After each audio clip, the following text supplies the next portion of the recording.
Alors, dans l'une des vidéos précédentes, on a donné l'équation de l'aire Lagrange pour un système conservatif à 1 degré de liberté, c'est-à-dire pour lequel l'énergie totale est conservée avec la précision suivante, c'est que l'énergie potentielle ne dépend pas du temps. Sous la forme, la dérivée par rapport au temps de d rond t sur d rond qi point moins d rond t sur d rond qi égale moins la d rond u sur d rond qi avec i égale à 1 jusqu'à n. Bien sûr, avec T, c'est l'énergie cinétique du système, U, l'énergie potentielle, et QI, c'est la coordonnée généralisée. Alors maintenant, si l'énergie potentielle U ne dépend pas de la dérivée par rapport au temps de la coordonnée généralisée, cette expression devient sous cette forme, la dérivée par rapport au temps de d rond L sur d rond QI moins d rond L sur d rond QI égale à 0, avec L égale à T moins U, c'est bien évidemment, c'est le Lagrangien du système. Alors bien sûr, ce système d'équations différentielles très important a été obtenu, rappelez-vous, en utilisant le principe de D'Alembert, c'est-à-dire le concept de travaux virtuels, et on a fait un rappel aux équations de Newton, c'est-à-dire le concept des forces. Alors dans cette vidéo, on va donner la démarche qu'a utilisé Lagrange, bien sûr aidé par Euler, pour établir le système d'équations. Voilà, ce système d'équations que nous surnommons bien sûr d'équations de Lagrange, et ce en se basant sur le calcul variationnel qu'on vient de donner dans les vidéos précédentes, et ce pour un système bien sûr conservatif. Alors, je fais rappel de ce qu'on a fait déjà dans les vidéos précédentes. Alors, on a traité pour le cas du calcul variationnel comme exemple, 3 exemples géométriques et physiques résolus par la méthode du calcul variationnel. Alors, on a fait l'exemple de la ligne droite qui est la courbe la plus courte qui relie deux points dans la géométrie euclidienne. Le deuxième problème, c'était le cercle qui est la courbe qui renferme la surface maximale. Le troisième problème, c'était le problème connu sous le nom de brachistochrone, où on a affaire à une masse qui se déplace dans une région où règne un potentiel de gravité, avec une contrainte sur son mouvement. Voilà. Alors, pour l'étude de ces 3 problèmes, bien sûr, on a eu toujours affaire à définir une fonction ou une fonctionnelle, plus précisément, i, qui dépend d'une fonction, y de x, sous forme d'une intégrale s'écrivant sous la forme i égale l'intégrale entre x1 et x2, c'est-à-dire 2 points x1 et x2, d'une fonction f elle-même qui dépend d'une variable indépendante x, d'une variable dépendante y et de sa dérivée par rapport à x, c'est-à-dire y', c'est dy par rapport sur dx. Et pour que xi soit stationnaire, c'est-à-dire maximum minimal, la condition suivante doit être vérifiée. On l'a vu déjà ce résultat-là. La dérivée par rapport à x de d rond f sur d rond y' moins la d rond f sur d rond y égale à 0, ce qui permet d'obtenir, c'est-à-dire en résolvant cette équation, on obtient la courbe y de x qui fait en sorte que i soit stationnaire. Voilà. C'est l'essence même du calcul variationnel. Alors, pour appliquer ce calcul variationnel au problème du mouvement des masses, alors on doit se poser la question: qu'en est-il maintenant des grandeurs I et F pour traiter le cas d'une masse M se déplaçant dans un espace où règne un potentiel, c'est-à-dire quelle forme de I et quelle forme de F pour que l'on puisse appliquer le calcul variationnel. Alors, pour répondre à cette question fondamentale, on doit retracer l'histoire et la genèse d'un principe fondamental de la physique qui est le principe de moindre action. Voilà. Alors, en effet, en 1744, et en s'inspirant du principe de moindre temps de Fermat, établi pour l'optique géométrique, Maupertuis a établi son principe dit, alors par intuition, son principe dit principe de moindre quantité d'action, selon lequel la nature choisissait parmi toutes les possibilités qui s'offraient à elle, celle qui était la plus efficace. Alors, dans ce traitement, Maupertuis voit le mouvement d'un corps rigide dans sa globalité. Il ne considère que les points de départ et d'arrivée, contrairement à Newton. Newton qui procède à l'aide de son équation différentielle de mouvement de proche en proche pour déterminer la trajectoire du corps en mouvement sous l'effet des deux forces. Voilà, deux visions du même phénomène. L'un établi par Maupertuis qui voit la chose de façon globale, alors que Newton voyait la chose de proche en proche, c'est-à-dire si on connaît la force qui agit sur la masse en un point, on peut déduire le mouvement de la masse dans l'instant qui s'ensuit. Voilà. Alors pour Maupertuis, cette efficacité, voilà, l'efficacité qu'il a annoncée dans son principe, cette efficacité s'exprimait dans le cas du mouvement par un minimum de vitesse pour un minimum de chemin parcouru et la traduisait mathématiquement comme suit. Voilà. Si on considère le mouvement d'un corps rigide de masse m entre deux points A en temps TA et B en temps TB, c'est-à-dire si la masse va se déplacer du point A vers le point B entre les temps TA et TB, alors pour une énergie totale E donnée constante durant le mouvement, c'est une condition nécessaire.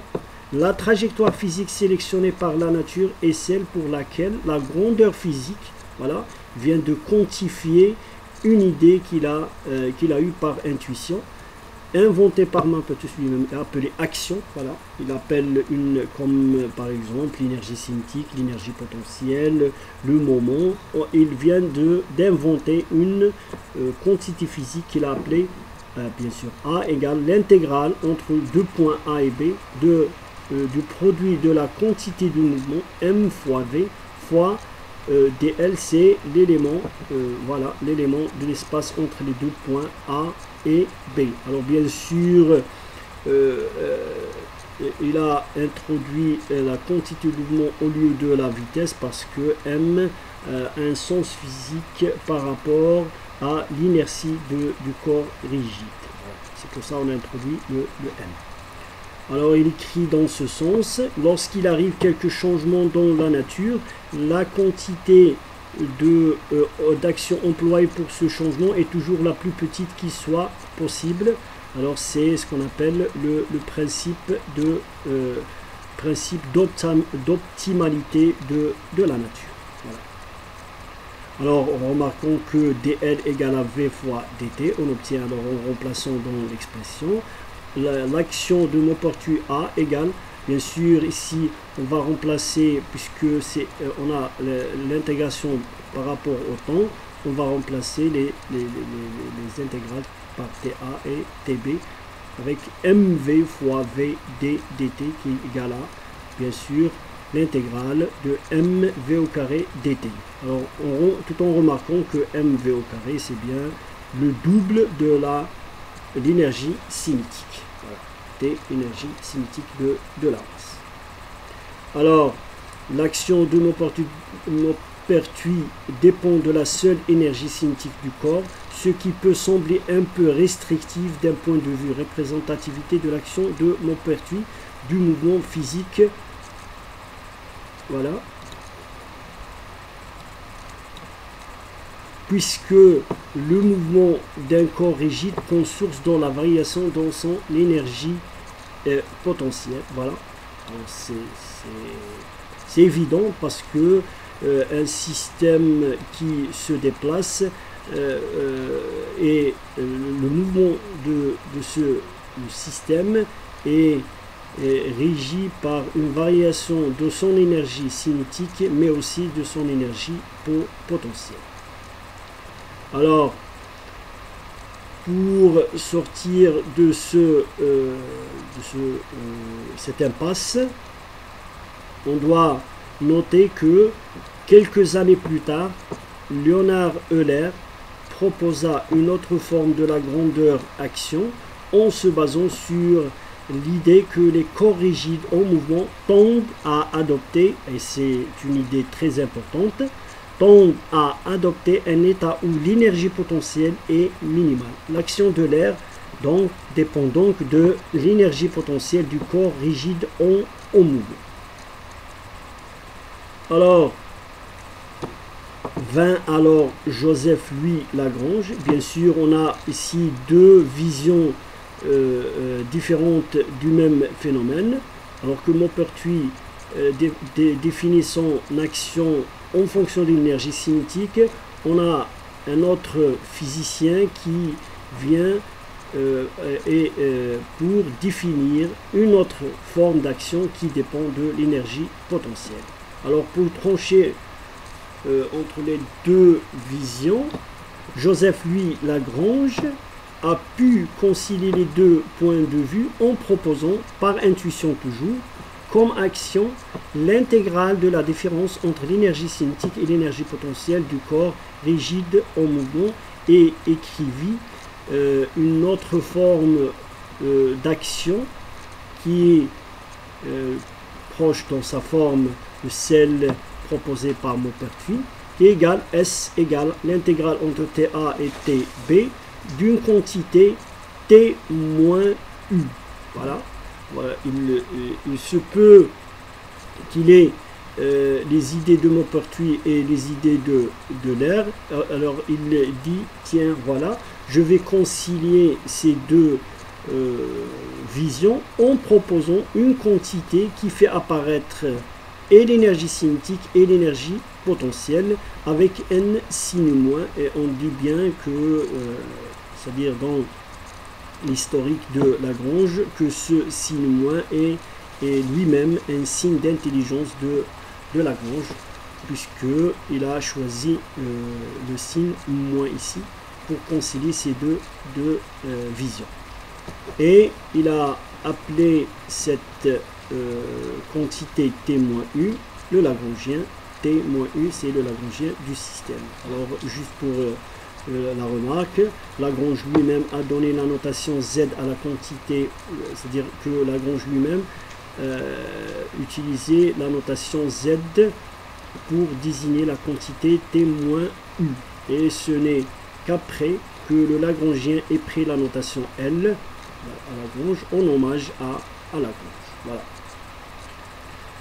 Alors, en fait, Lagrange a bien compris que le mouvement d'un corps rigide avec une énergie totale conservée est le résultat de la compétition entre deux grandeurs physiques que sont l'énergie cinétique et l'énergie potentielle.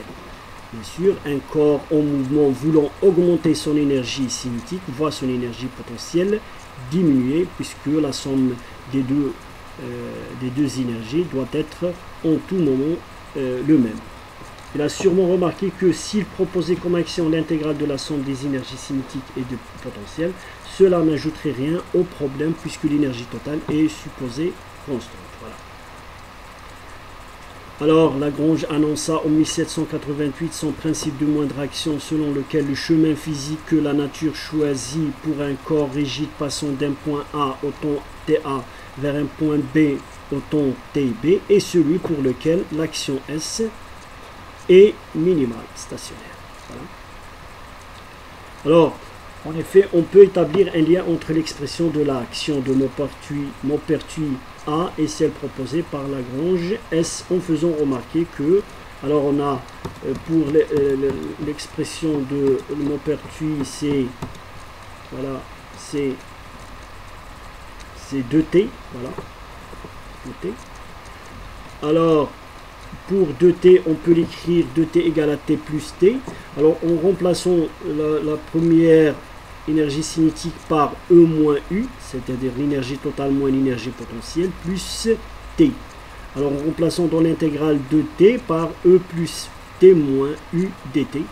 Alors, en séparant ces deux intégrales, dans la première, il n'y a que E dt, plus la deuxième intégrale, c'est T moins U dt. Mais puisque E, voilà, dans cette intégrale est constante, on peut réécrire à égale à l'intégrale, on fait sortir E de l'intégrale, c'est E fois TB moins TA plus S, puisque ce terme représente l'action de Lagrange.